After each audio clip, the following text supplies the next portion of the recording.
Assalamualaikum, saudara. Saya melanjutkan lagi ya video saya tentang syahadat ya, dan isinya syahadat.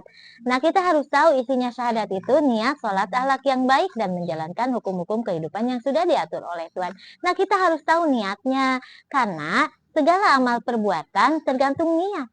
Dan niat tertancap dalam hati, diucapkan dalam ucapan, dan digerakkan dalam perbuatan. Nah, kalau kita ingin tahu isinya syahadat, yang pertama yaitu niat, kita harus tahu apa itu niat dalam isi syahadat. Saya akan kasih tahu niat niat yang disuruh oleh Tuhan yang ada dalam isinya syahadat yaitu niat kebaikan, menjalankan kebaikan, ikhlas dalam menjalankan kebaikan dan mengharap keriduan Allah. Makanya kita di saat kita bangun tidur niat sudah tertancap dalam hati kalau kita niat menjalankan kebaikan, dan kebaikan itu bagaimana? Kita harus tahu kebaikan itu yang sudah teratur oleh Tuhan cara-caranya ya, seperti hukum rumah tangga, suami wajib memberi nafkah kepada istri lahir batin, istri wajib melayani suami lahir batin, itu kebaikan yang disuruh oleh Tuhan. Jadi menjalankan kebaikan itu cara-caranya sudah ada oleh Tuhan, cara-caranya sudah diberitahu oleh Tuhan.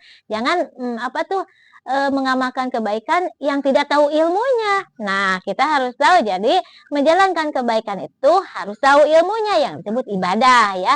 Dan ibadah atau kebaikan itu ada caranya dari Tuhan, maka kita harus tahu ilmunya ya.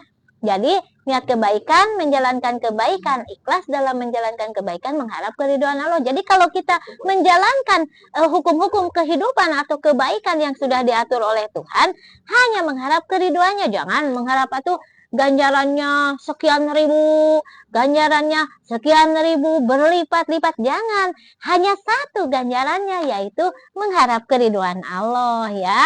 Dan yang kedua, menjalankan sholat 5 waktu ya. Isinya syahadat itu sebagai umat Islam kita wajib menjalankan sholat 5 waktu, yaitu zuhur, asar, maghrib, isya, subuh. Kenapa kita wajib menjalankan sholat?